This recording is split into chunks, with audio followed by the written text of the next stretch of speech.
اعوذ باللہ من الشیطان الرجیم بسم اللہ الرحمن الرحیم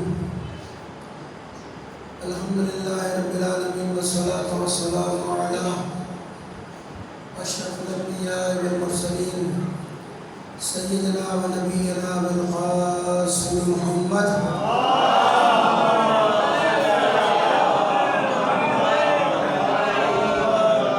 وعلی الطیبین الطاہرین المعصومین المظلومین ورحمۃ اللہ علی اعدائهم اجمعین من الآن إلى قیام یوم الدین اما بعد فقد قال اللہ تعالی فی محکم کتابہ المبین وهو أصدق القائلین وقوله الحق بسم اللہ الرحمن الرحیم قل إن كنتم تحبون الله فاتبعوني يحببكم الله ويغفر لكم ذنوبكم والله غفور رحيم سماعت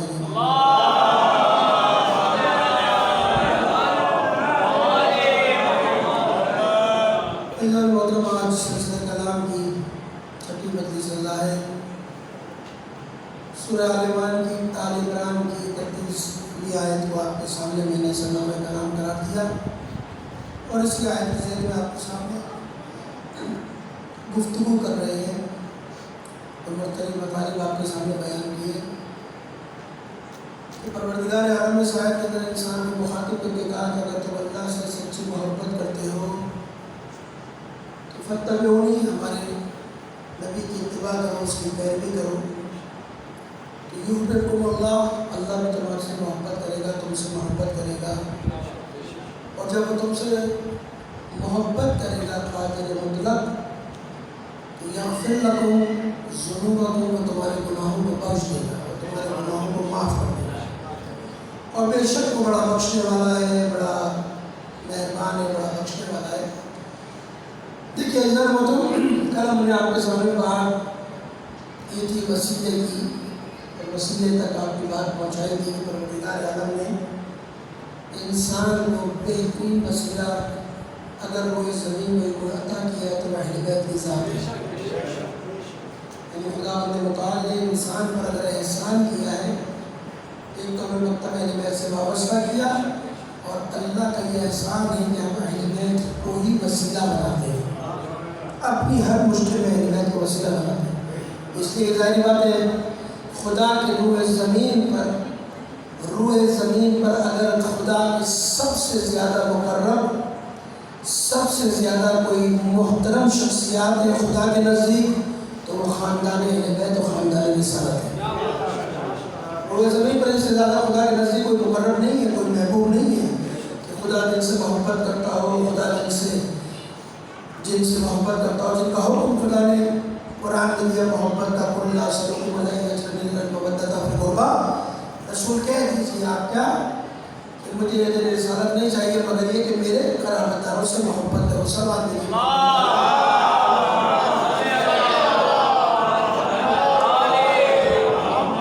پروردگار نے ان کی محبت کو، ان کے اطاعت کو واجب قرار دیا، اور مختلف انداز میں پیغمبر نے ان کا تعارف کر کے بتایا کہ انسان کی نجات کا، انسان کی ہدایت کا اگر کوئی ذریعہ ہے تو وہ خاندان رسالت ہے۔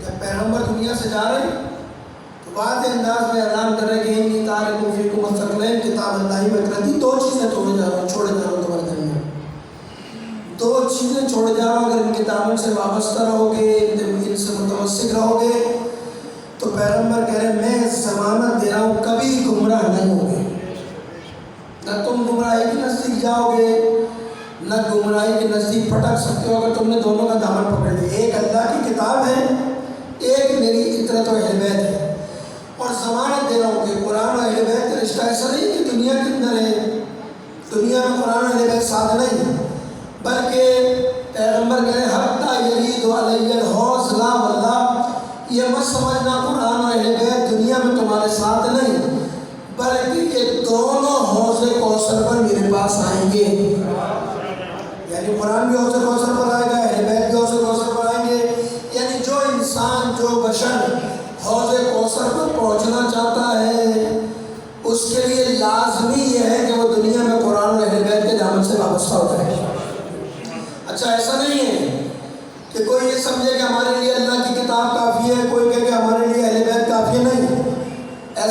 جب تک دونوں کو ساتھ نہیں رکھو گے، جب تک دونوں کے دامن سے وابستہ نہیں ہوگے، انسان نجات نہیں پا سکتا۔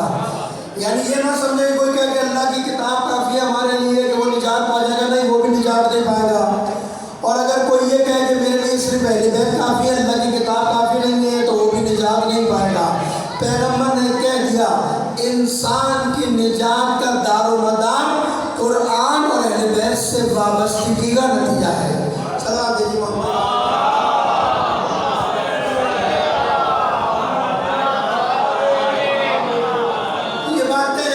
نجات نہیں پائے گا مگر یہ دونوں سے وابستہ ہو جائے، قرآن و اہل بیت سے وابستہ ہو جائے گا، انسان نجات پا جائے گا۔ اور انسان کی زندگی کا مقصد یہ ہے کہ انسان نجات پا جائے، ہدایت یافتہ ہو جائے، تاکہ خدا کی بارگاہ میں سرخ ہو جائے۔ دیکھیے آج بات کو آگے بڑھائیں گے تھوڑا سا کہ پروردگار قرآن میں ارشاد فرما رہا ہے کہ انما ولیکم اللہ ورسولہ والذین آمنوا الذین یقیمون الصلاۃ ویؤتون الزکاۃ وہم راکعون۔ آج مولا کائنات کے فضائل کے دوسرا باب آپ کے سامنے بیان کریں گے کہ پروردگار عالم قرآن مجید کے اندر ارشاد فرما رہا ہے کہ انما ولیکم اللہ، لوگو اللہ تمہارا ولی ہے۔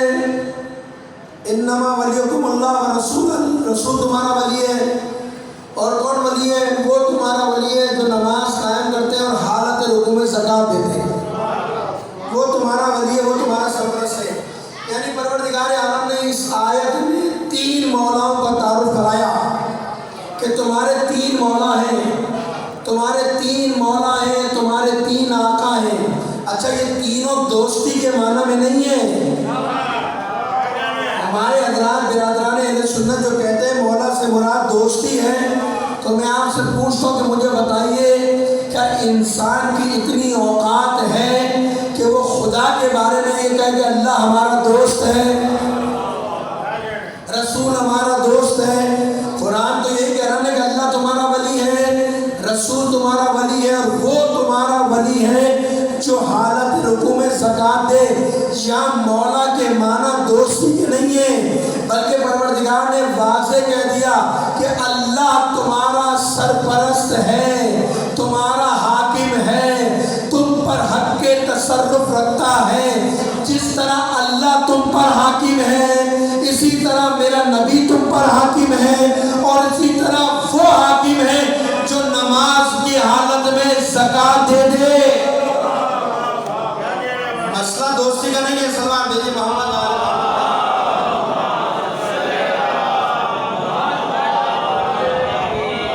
یعنی کیا اللہ ہم پر ہم سے زیادہ حق کے تصرف رکھتا ہے؟ ہمارا نبی ہم سے زیادہ ہم پر تصرف رکھتا ہے، اور نبی کے بعد وہ جو حالت رکوع میں زکوٰۃ دے وہ ہم پر ہم سے زیادہ تصرف رکھتا ہے۔ مسئلہ دوستی کا نہیں ہے، مسئلہ امام کی علی کی امامت کا ہے، حق کے تصرف کا ہے۔ اللہ نے بتائے کائنات میں تین مولا ہیں، اللہ مولا، رسول مولا، علی مولا۔ سلام علیہ محمد۔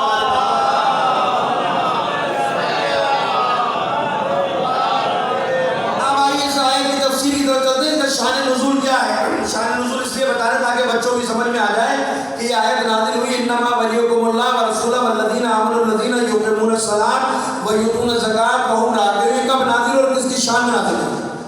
اچھا یہ بات بھی میں آپ کو بڑے واضح انداز میں بتا دوں، حالانکہ ایک زمانے کے اندر علی کی دشمنی میں بہت ساری حدیثیں گھڑی گئی تھی نا، میں نے اشارہ کیا تھا آپ کے زمانے میں بڑی حدیثیں گھڑی گئی تھی۔ ان فضائل میں کم کرنے کے لیے جو کوشش کی گئی، بڑی کوشش کی گئی، اس میں ایک یہ فضیلت تھی علی کی کہ بڑی کوشش کی گئی کہ اس فضیلت کو کسی اور سے منسوب کر دیا جائے، کسی اور کی طرف نسبت دے دی جائے کہ بھائی اس سے مراد علی نہیں ہے، اس سے مراد کوئی اور ہے جس کی طرف نسبت دینا چاہتے تھے۔ لیکن ساری کوششوں کے بعد پوری تاریخ میں کوئی ایسا واقعہ نہیں لا سکا کہ کسی نے حالت رکوع میں نماز میں زکوٰۃ دی ہو۔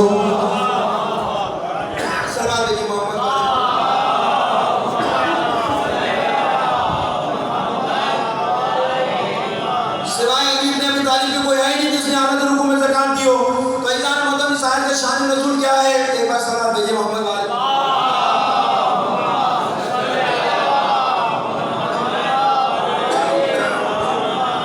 شان نزول کیا ہے؟ مجمع البیان تفسیر مجموع البیان کے اندر اس آیت کی شان نزول میں ایک حدیث لکھی ہے، اور حدیث نقل کی ہے جناب عبداللہ ابن عباس سے۔ عبداللہ ابن عباس کہتے ہیں کہ ایک دن میں چاہے زمزم پہ بیٹھا تھا، زمزم کے کنارے، کنویں کے کنارے چاہے زمزم پہ بیٹھا تھا، اور لوگوں کا مجمع لگا تھا، اور میں لوگوں کو رسول کی حدیثیں سنا رہا تھا۔ قال رسول اللہ، ایک حدیث ختم ہوئی، پھر دوسری حدیث، پھر تیسری حدیث، ایک کے بعد ایک حدیث سنا رہا تھا۔ تو میں نے دیکھا اچانک ایک شخص آیا جس کے سر پر کالے رنگ کا امامہ بنا ہوا تھا اور چہرے کو نقاب کیا ہوا تھا، چہرہ چھپایا ہوا تھا۔ کہتے ہیں جیسے ہی میں کہتا ایک حدیث سناتا رسول کی، قال رسول اللہ صلی اللہ علیہ وسلم، ادھر میں حدیث ختم کرتا تھا تو وہ شروع ہو جاتا تھا قال رسول اللہ صلی اللہ علیہ وسلم، پھر میں حدیث سناتا تھا یہاں سے رسول کی، وہاں سے وہ رسول کی حدیث سناتا تھا۔ کہا جب کافی دیر ہو گئی تو میں نے پوچھا بھائی تو کون ہے، اپنا تعارف تو کرا، میں تجھے خدا کی قسم دیتا ہوں بتا تو کون ہے۔ تو اپنے چہرے سے نقاب ہٹا کر کہتا ہے لوگوں جو مجھے نہیں پہچانتا پہچان لے، میں ابو ذر غفاری ہوں۔ جو مجھے نہیں پہچانتا وہ مجھے پہچان لے، میں ابو ذر غفاری ہوں۔ پھر آواز دے کر کہتا ہے لوگوں خدا کی قسم میں نے اپنے ان کانوں سے سنا ہے، اگر میں جھوٹ بولوں، اگر میں غلط بیانی کروں تو خدا مجھے بہرا کر دے۔ میں نے رسول سے یہ سنا کہ رسول خدا نے فرمایا علی متقیوں کا، نیک لوگوں کا، پرہیزگاروں کا امام ہے اور کافروں کا قاتل ہے۔ اے خدا تو اس سے دوست رکھ جو علی کو دوست رکھے، تو اس سے جنگ کر جو علی سے جنگ کرے۔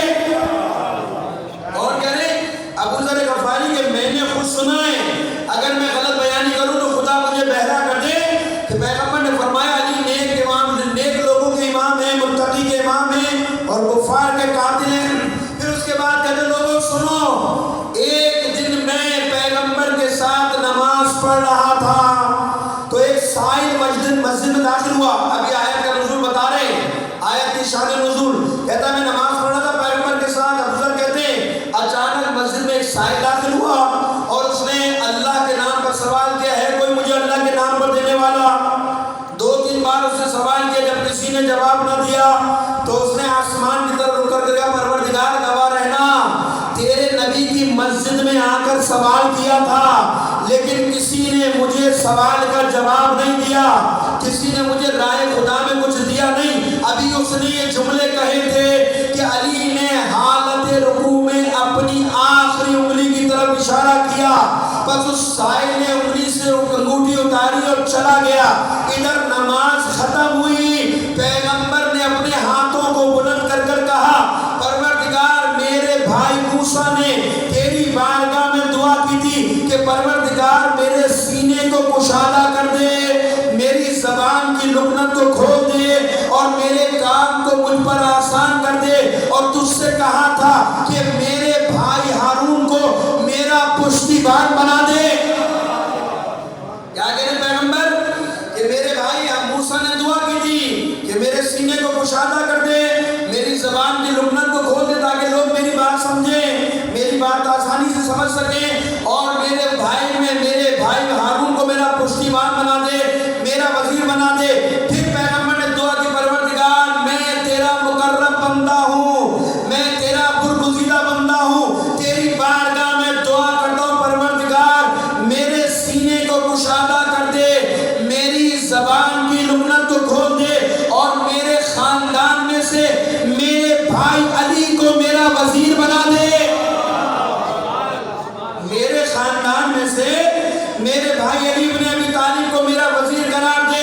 ابو ذر کہتے ہیں خدا کی قسم ابھی نبی کی دعا پوری نہیں ہوئی تھی کہ جبرائیل آیت لے کر آ گئے انما ولیکم اللہ ورسولہ والذین آمنوا الذین یقیمون الصلاۃ ویؤتون الزکاۃ وہم راکعون۔ اے نبی تمہاری دعا قبول کر لی، پروردگار نے کہہ دیا اللہ تمہارا ولی ہے، رسول تمہارا ولی ہے، اور وہ تمہارا ولی ہے کہ جو حالت نماز میں زکوٰۃ ادا کرے۔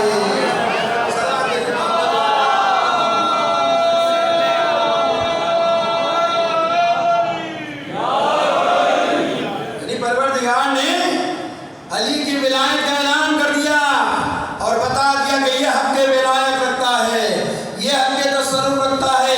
اور یہ پہلی دفعہ تھوڑی تھا، یہاں تو اعلان ہوا تھا. نبی نے تو دعوت ذوالحجہ شیرہ میں کہا تھا کہ آج جو میری بات کا یقین کرے گا، میرا ساتھ دے گا، میری حمایت کرے گا، وہی میرا وقتی ہوگا، وہی میرا خلیفہ ہوگا.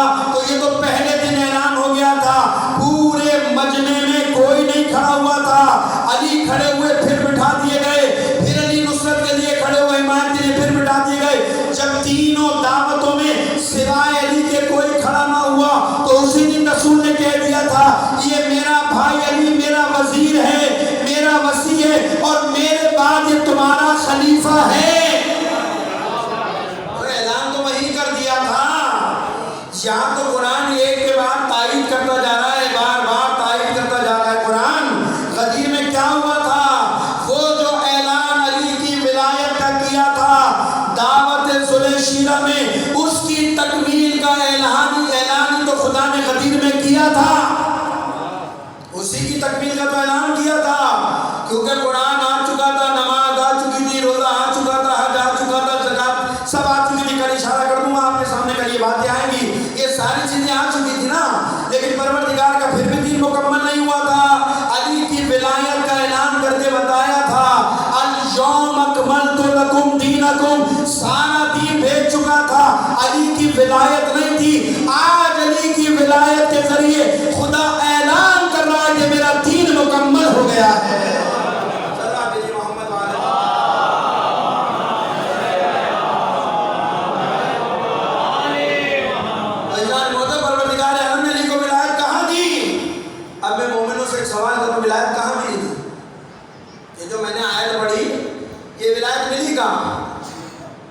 حالت نماز میں ملی نا، نماز میں رکوع کر رہے تھے، رکوع کی حالت میں سائل کی خواہش ضرورت پوری کر دی، آئے ولایت نازل ہو گئی. تو یہ بات تو طے ہے نا، ولایت ملتی اسے ہے جو نمازی ہوتا ہے. یہ نہیں ہے علی نے حالت نماز میں زکات دے کر ولایت لے لی، تو حالت رکوع میں زکات دے کر ولایت لے دی. جو نماز پڑھتا وہ ولی بن جاتے ہیں، جو اللہ کی عبادت کرنے والے وہ ولی بن جاتے ہیں. حالت نماز پڑھنے والا ولی بنتا ہے. تو علی نے ولایت کہا لی حالت نماز کے اندر. یہ علی کی سخاوت کا ایک پہلو ہے، ایک پہلو. اب آئیے دوسری آیت کر علی کی اہل بیت کی شان میں نازل ہوئی ہے. یہاں بھی راہ خدا میں دیا تو علی کی شان میں آیت اتر گئی. سورہ جہر آپ نے پڑھی نہیں پڑھی؟ جب جناب حسن و حسین بیمار ہوئے اور 3 دن تک خاندان اہل بیت کے سب نے منت مانی. کیا منت مانی؟ کہ روزے رکھیں گے. منت کے روزے، ہماری منت تو دوسری ہوتی ہے، اہل بیت کی منت کچھ اور ہوتی ہے. ہمارے تو سارے کام ہی نرالے ہوتے ہیں نا. ہمارے تو نہ کسی سے مشورہ ہوتا ہے، نہ کسی عالم سے پوچھا جاتا ہے، نہ کسی سے پوچھا جاتا ہے کہ بھائی منت کون سی ہونی چاہیے کون سی نہیں ہونی چاہیے. ہمارے جو دل میں آگے منت ہو گئی ہے یا نہیں ہے؟ جبکہ قرآن نے منت ماننے کا سلیقہ سکھایا ہے. وَاسْتَعِينُوا بِالصَّبْرِ وَالصَّلَاةِ، نماز سے اور روزے سے مدد مانگو. یعنی منت بتائیے کہ نماز کی منت مان لو، روزے کی منت مان لو. یہ تو قرآن ہے. اور اہل بیت نے عملی ثابت کر کے بتایا کہ جب حسن و حسین بیمار ہوئے تو انہوں نے کس چیز کی منت مانی؟ انہوں نے یہ نہیں کہا کہ میں پھل کھانا چھوڑ دوں گی یا میں یہ کام کر لیں گے، میں اہل بیت یہ کام کر لیں گے، یہ نہیں کہا، کیونکہ ان کاموں میں مشقت نہیں ہوتی. اہل بیت نے اللہ کے لیے روزے رکھ کر بتایا کہ جب مشقت کرو گے خدا کے لیے تو اللہ تمہیں عطا کرے گا. ہمارے یہاں تو بڑی آسان ہو گئی منت ہے. کیا کرنا بھائی؟ کچھ نہیں کرنا، ایک کان چھلنے کا ایک بندہ ہی پہن لو، بس منت ہو گئی. یہ نہیں ہے کتنا آسان کام ہے. اچھا میں نے تو بھی ایک اور منت دیکھی، مجھے کسی نے آ کے بتایا کہ ہمارے محلے میں بھی یہی رہتا تھا پہلے، وہاں ہوتی ہے 7 محرم کو، یہ کل آئی نا 7 محرم، تو منت کے کچھ پھل نکلتے وہاں پر. اور وہاں منت کیا ہوتی ہے؟ منت یہ ہوتی ہے کہ بھائی آپ کی جو بھی مراد ہے آپ ایک پھل اٹھا لیجیے، کوئی سا بھی سیب اٹھا لیجیے، کنو اٹھا لیجیے، کہ جو بھی پھل ہوں گے اس سال کے اندر اس میں اٹھا لیجیے اور نیت کر لیجیے کہ جب تک میری مراد پوری نہیں ہوگی میں یہ پھل نہیں کھاؤں جو اٹھایا.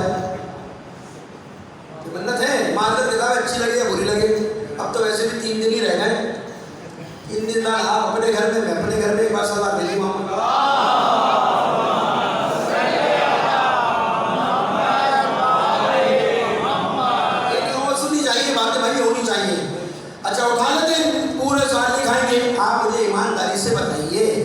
انصاف سے بتائیے یہ جتنی نعمتیں اللہ نے حلال کی ہیں یا نہیں کی ہیں؟ یہ جتنے پھل ہیں جتنی نعمتیں اللہ نے حلال کی ہیں نا. اچھا یہ بھی مجھے بتائیے کیا اللہ کے حلال کردہ کو حرام کرنے کا اختیار کیا نبی کو اور علی کو ہے؟ نبی کو بھی حق دیا اللہ نے کہ جو ہم نے حلال کیا اسے حرام کر دو اور جو حرام کیا اسے حلال کر دو. نہیں، حلال محمد الی یوم القیامہ، حرام محمد الی یوم القیامہ. جو اللہ جو محمد نے حرام کیا وہ قیامت تک حرام ہے، جو حلال کیا وہ قیامت تک حلال ہے. تو نبی کو اختیار نہیں ہے کہ ہمارے حلال کو حرام کر دو، حرام کو حلال کر دو. تو میں کون ہوتا ہوں کہ اللہ کی نعمتوں کو جو اللہ نے میرے لیے خلق کی ہیں، جو میرے لیے پیدا کی ہیں، اس کی حلال نعمتوں کو اپنے اوپر حرام کر لوں. یہ کون سی منت ہے کہ اللہ کے حلال کر دو حرام کرو، حرام کو حلال کر دوں. کل میں منت مان لوں بھائی فلاں حرام چیز کھاؤں گا اور اگر ہو گئی تو بس میں شروع کر دوں گا. تو کہ یہ منت ہے کہ بھائی کہ اللہ کے حرام کو حلال کر دو، حلال کو حلال کر دو. یہ منت ہے کیونکہ آسان ہے نا، ایک سیب ہی تو نہیں کھانا، ایک پھل ہی تو پورے سال نہیں کھانا. لیکن اگر کوئی عالم کہہ دے بھائی اگر مشکل میں ہو تو روزے رکھ لو، نماز مان لو منت کی، کیونکہ اس میں تو محنت کرنی پڑے گی، کون بھوکا رہے گا. تو جب تم اللہ کے لیے راہ خدا میں بھوکے نہیں رہ سکتے تو بھائی یہ تمہارا مسئلہ ہے. اللہ نے اور اہل بیت نے طریقہ بتایا. اگر اللہ کا قرب حاصل کرنا چاہتے ہو یا نماز سے ملے گا یا روزے سے ملے گا.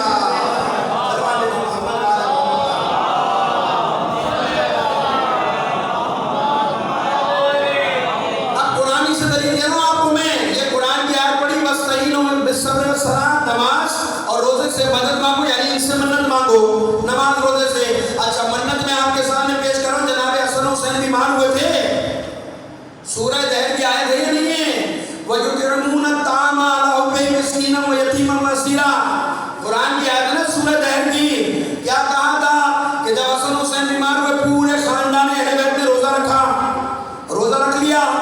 پہلے دن جب روزہ کھولنے کا وقت آیا اسیر آ گیا دروازے پر، تک کل بات کیا ہے کوئی اسیر کو روٹی دینے والا ہے، کوئی رائے خدا میں اسیر کو روٹی کھلانے والا، بھوکے کو کھلانے والا. حضرت زہرا دے دیتی اپنی روٹی، علی اور نبی دے دیتے اپنی روٹی. نہیں، سب نے اپنی روٹیاں جمع کیا، حتیٰ نے فضہ نے بھی اپنی روٹی کو اٹھا کے چھائے کو دے دیا. خود نمک سے پانی سے روزہ کھول کر پھر اگلا روزہ رکھ لیا، پھر اگلا روزہ رکھ لیا. دوسرے دن پھر افطار کا وقت آیا، پھر کون آ گیا؟ پھر یتیم آ گیا. یتیم نے آ کر کہا ہے کوئی رائے خدا میں دینے والا. پھر سب نے اٹھا کے اپنے حصے کی روٹی دے دی، پھر پانی سے روزہ کھول لیا، نمک سے کھول لیا. تیسرا دن بھی آ گیا، پھر آ گیا مسکین آ کر سوال کیا ہے کوئی رائے خدا میں مسکین کو کھلانے والا. پھر سب نے تیسرے دن بھی اپنا حصہ اٹھا کر دے دیا. 3 دن تک خاندان رسالت بھوکا رہا، پیاس سے یعنی روٹی سے یعنی پانی سے اور نمک سے روزہ کھولتا رہا. 3 دن تک اہل بیت نے یہ عمل کیا. یہ عمل خدا کو فاطمہ زہرا کا اتنا پسند آیا، اتنا پسند آیا کہ خدا نے اعلان کیا فاطمہ روزہ تیرا خاندان رکھے گا. اس عمل کو قرآن میں زینت میں بناؤں گا. قرآن نے آیت نازل کر دی وَيُطْعِمُونَ الطَّعَامَ عَلَىٰ حُبِّهِ. اہل بیت کی شان میں یہ اللہ کی راہ میں خدا کے خوشنودی خاطر یتیموں کو، اسیروں کو، مسکینوں کو کھلاتے ہیں اور اس کی عوض کوئی صلہ نہیں چاہتے. یہ صرف یہ چاہتے کہ ان کا رب ان سے راضی ہو جائے، ان کا خدا ان سے راضی ہو جائے. تو عزیزو خاندان اہل بیت کس طرح سے طریقہ بتا رہا ہے، کس طرح سے طریقہ بتا رہا ہے سخاوت کے.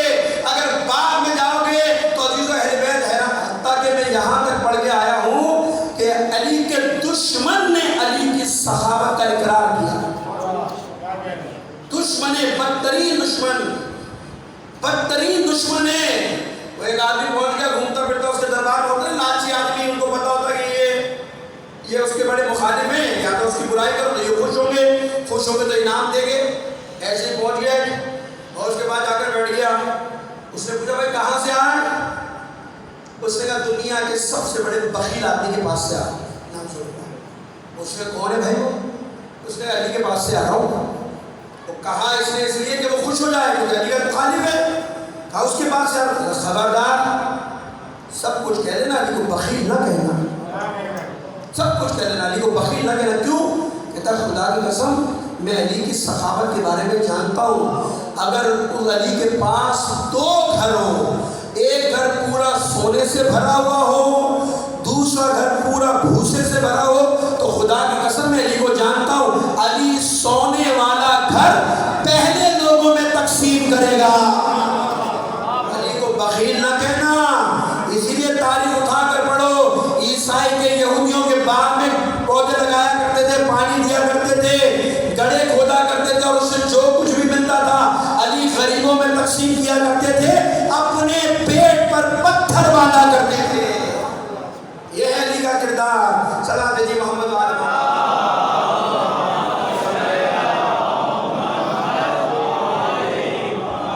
بھائیجان وہ تو مولا کائنات اہل بیت نے اپنی شان میں جتنی آیات نازل ہوئی ہیں، اہل بیت کا کردار ہے، لمحہ عمل ہے۔ اور ایسا نہیں ہے کہ یہ صرف اہل بیت تک محدود رہ جائے، بس اب اہل بیت کے فضائل سن کے خوش ہوتے رہ جائیں، ہمارے گھر میں بھلے سادات بھوکا رہنا محلے میں، ہمیں اس کی پرواہ نہ ہو۔ ہمارے بھلے گھر محلے کے اندر کوئی سادات بچہ، مومن بچہ فیس نہ دینے کی وجہ سے تعلیم حاصل نہ کر پا رہا ہو، تو پھر ہم کیسے علی والے بھائی؟ پھر علی کی محبت کہاں گئی؟ علی کے دروازے تو کبھی سائل خالی ہاتھ نہیں گیا، کبھی نہیں گیا، سائل اپنے حصے کا اٹھا کر دے دیا۔ اور یہ یاد رکھیے گا، خدا کی قسم جہاں سادات رہتے ہیں نا، ان کا خیال رکھنا آپ کی میری ذمہ داری ہے۔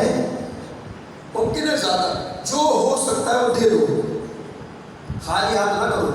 میں آیت اللہ ہمارے محدث گزرے بہت قدیمی، انہوں نے اپنی کتاب میں ایک واقعہ نقل کیا ہے، آیت اللہ ابراہیم مہران، وہ ایک واقعہ نقل کرتے ہیں کوفے میں کہ میرے پڑوس میں ایک مومن رہتا تھا، علی کا ماننے والا، بہت مومن تھا، متقی پرہیزگار تھا، اور خدا نے اس کو بڑا نوازا تھا، بڑا نوازا تھا۔ یہ اس لیے بتا رہا ہوں کہ جو اہل بیت کرام میں کھلانے میں، پلانے میں، دینے میں بخل کرتے نا، مت کیا کرو، مت کیا کرو۔ کہتا بڑا سخی تھا، لیکن اس کی دنیا، اس کی زندگی نے اس کے اصول بنایا ہوا تھا، اس کے دروازے پر کوئی سید آتا تھا نا، اسے خالی آپ نہیں چھوڑتا تھا، کچھ نہ کچھ دے دیتے، قرض مانگنے آتا جو عادت دے دیتے، چلا جاتا تھا۔ اگر قرض واپس، اس کا نام لکھ لیتا تھا رجسٹر کے اندر، اور جب قرض واپس کر دیتا اس کا نام کاٹ دیتا تھا، اور جو قرض واپس نہیں کرتا تھا تو اپنے غلام کو کہتا تھا کہ یہ قرض کی رقم علی ابن ابی طالب کے نام پر لکھ دو،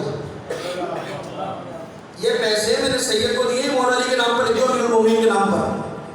اس کا سلسلہ چل رہا تھا۔ ایک وقت ایسا آیا کہ اس کے حالات خراب ہوئے، اور اتنا خراب ہوئے، بالآخر اپنا گھر چلانا اس کے لیے مشکل ہو گیا، پریشان ہو گیا کہ کیسے اپنا گھر چلاؤں، بڑی مشکل میں بیٹھا تھا۔ اس کے برابر میں ایک خبیث بیٹھا تھا جو علی کا مخالف تھا، ناصبی، اسی کا پڑوسی تھا۔ ایک دن پریشان اس طرح کے کھول کے بیٹھا تھا کہ دیکھو فہرست کے اندر اگر کوئی مر گیا ہے تو اس کا نام فہرست میں کاٹ دوں، اور جو رہ گیا اس سے تقاضا کروں گا، بھائی اگر قرض واپس کر سکتے تو کروں۔ کہ یہ بیٹھا ہوا تھا اپنا حساب کتاب کر رہا تھا، گھر کے باہر بیٹھا ہوا، یہ ناصبی جو علی کا دشمن تھا، اس کو پتا تھا کہ علی کی راہ میں دے دیتا ہے لوگوں کو، قرض دے دیتا ہے، وہ قرض علی کے نام پہ لکھ دیتا ہے۔ تو ناصبی طنز کرتا ہوا گیا، ہاں بھائی کیا علی ابن ابی طالب نے تیرا قرض واپس کر دیا؟ علی نے تیرا قرض لوٹا دیا؟ یہ کہتا ہے، اس کا نام ہے ابو جعفر بنیت ہے اس کی، یہ کہتا ہے کہ جب اس نے مجھے طنز کیا تو مجھے اتنی تکلیف ہوئی کہ پورے دن میں بے چین رہا، کہ جب اس نے علی کے نام پر مجھے تانا دیا تو بڑا بے چین رہا، بڑی تکلیف میں رہا میں۔ کہتا ہے اسی تکلیف میں بالآخر رات کو میں سو گیا، کہ جب میں نے رات سو گیا تو میں نے دیکھا کہ رسول خدا آئے ہیں امام حسن اور امام حسین کے ساتھ۔ رسول خدا خواب میں آئے، کون ہے؟ امام حسن اور امام حسین دونوں ساتھ آئے ہیں، اور آنے کے بعد رسول خدا کہتے ہیں امام حسن اور حسین سے کہ تمہارے بابا علی کہاں ہیں، علی کو بلاؤ۔ تو مولا کائنات فوراً آواز دے کر کہتے ہیں یا رسول اللہ میں حاضر ہوں، میں آیا ہوں۔ تو مولا کائنات علی سے خطاب کر کے کہتے ہیں علی تو اس کا قرض واپس کیوں نہیں کرتا؟ علی تو اس کا قرض واپس کیوں نہیں کرتا؟ کہا یا رسول اللہ میں لے کر آیا ہوں، میں اس کا قرض واپس کرنے کے لیے لایا ہوں۔ اور ایک اون کی سفید تھیلی بنی ہوئی تھی، وہ اس کی خدمت میں علی نے دی، کہا واپس لے دے. پھر رسول خدا اس سے کہتے خطاب کر کے ہم نے تیرا قرض ادا کر دیا لیکن ایک تجھے نصیحت کر رہا ہوں, کبھی سادات کو گھر سے خالی ہاتھ جانے مت دینا دینا, کبھی اسے خالی ہاتھ نہ پلٹانا. اور جو ہم نے تیرا قرض واپس کیا اب تو مطمئن ہو جا, کبھی تیری حالات خراب نہیں ہوں گے, اب تو ہمیشہ پھلے گا پھولے گا پروان چڑھے گا. عزیزو یہ خواب دیکھا, خواب سے بیدار ہوا, اپنی بیوی کو بلاتا کہ میں نے خواب میں دیکھا کہ رسول خدا ہے, مولا کائنات ہے, میرا قرض دیا. اب تھیلی ڈھونڈتا ہے تو سرانے تکیے کہ وہی اون کی سفید تھیلی رکھی ہے, اس میں سے دینار نکالے, دینار گنے 1000 دینار, فوراً رجسٹر نکالا, قرض گننا شروع کیا کہ علی کے نام پر کتنا قرض دیا تھا. جتنے علی نے دینار دیے تھے اتنے قرض علی کے نام پر دیا تھا, جتنا قرض علی کے نام پر دیا تھا اتنا ہی مولا کائنات واپس دے گئے. تو یہ یاد رکھیے گا, علی رائے خدا میں دینے والے کے حق کو ضائع نہیں کرتا. علی نے کہا ہے کہ تم رائے خدا میں دو, میں مشکل کشا ہوں, تمہاری مشکل حل کرتا رہوں گا. میں مشکل کشا ہوں. کیسے ہو سکتا ہے کہ اولاد زہرا کا خیال رکھا جائے, آل رسول کو کھلایا جائے پلایا جائے. یہ بات اس لیے کر رہا ہوں کہ آج ہماری جو سوسائٹی کے اندر صورتحال چل رہی ہے نا, بہت انتہائی ابتر صورتحال ہے, بہت ابتر صورتحال ہے. عزیزان محترم, ایک دوسرے کا ہاتھ تھامو, ایک دوسرے کی مدد کرو, اپنی کمیونٹی کو اپنے پیر پہ کھڑا کرو. بہت نقصان ہو گیا تمہارا, ڈاکٹر بھی مارے گئے, انجینئر بھی مارے گئے, مختلف طبقات سے شعبہ زندگی سے تعلق رکھنے والے دنیا سے چلے گئے, شہید کر دیے گئے. ان کی اولادیں بھی ہیں, آپ کے محلوں میں بھی ہوں گے, علاقوں میں بھی ہوں گے. کیا ہوتا اگر ایک ایک آدمی ہاتھ تھام لے؟ بہت ساری منتیں مانتے ہو, نہیں مانتے؟ بہت ساری منتیں مانتے ہو. ایک منت یہ بھی مان کے دیکھ لو کہ پروردگار اگر میرا یہ کام ہو گیا تو میں کسی سید کو اسکول میں داخل کروں گا. یہ کھانے پینے کی منتیں ہوتی ہیں ساری. ہو سکتا ہے بہت سارے لوگوں کو یہ بات بری لگے اور باہر جا کے شور مچا دے, مولانا منت کے خلاف ہے. بھائی منت کے خلاف تھوڑی ہوں, میں تو بتا رہا ہوں کہ اپنی کمیونٹی کو پیر پہ کھڑا کرو. یہ منت بھی ہو سکتی ہے کہ پروردگار اگر تو نے میری اس مشکل کو حل کر دیا تو آل رسول سادات کے لیے, شیعوں کے لیے ایک انسٹیٹیوٹ بناؤں گا, ایک کمپیوٹر سینٹر بناؤں گا اور اس کا نام رکھوں گا مدینہ العلم. یہ تو منت ہو سکتی ہے. یہ ساری منتیں کھانے کی ہوتی ہے کیا؟ صلوات بھیجے محمد علیہ.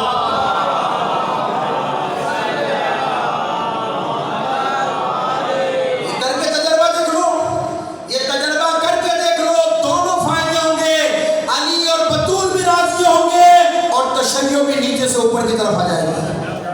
اپنے بچوں کے لیے کرتے ہو تو سب کے لیے کرو, جتنی جس کی استعداد ہے. سچ میں یہ نہیں کہہ رہا کہ آپ کی ذمہ داری, مولویوں کی بھی ذمہ داری ہے.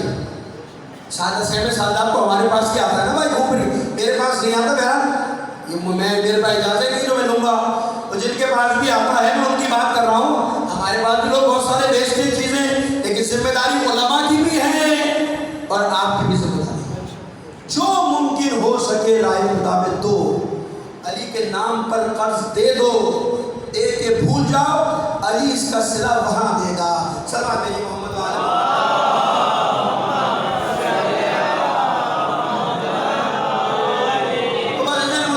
آ گئی تھی. پھر انشاءاللہ تعالیٰ کر بات کو آگے بڑھائیں گے. تو یاد رکھیے پروردگار آپ نے ولایت دی ہے رائے خدا میں دینے کی وجہ سے, اہل بیت کو ولایت عطا کی ہے. بڑے واقعات ہیں. یہ تو انسان امام کھانا کھا رہے ہیں, تیسرے امام دوسرے امام, سامنے کتا بیٹھا ہوا تھا. ایک نوالا خود کھاتے تھے, ایک کتے کے آگے ڈالتے تھے. ایک خود کھاتے تھے, کتا کتے کے آگے ڈالتے تھے. یہ بھی میرے ذہن میں ہے تو آپ کو بتا رہا ہوں. سامنے چاہنے والا برابر میں بیٹھا تھا. کہا مولا آپ مجھے اجازت دیں تو میں اس کو بھگا دوں. امام کہتے خبردار, میں خدا سے شرماتا ہوں, خدا سے شرم آتی ہے, اس لیے کہ میں کھانا کھاؤں اور خدا کی مخلوق میرا منہ دیکھے. یہ ہے امت کی زندگی, یہ اہل بیت کی زندگی, جو جانوروں کو اتنا خیال کرتے ہو کہ میں خدا سے شرم آتی ہے خدا کے سامنے مجھے اس بات پر کہ میں کھانا کھاؤں اور خدا کی مخلوق 23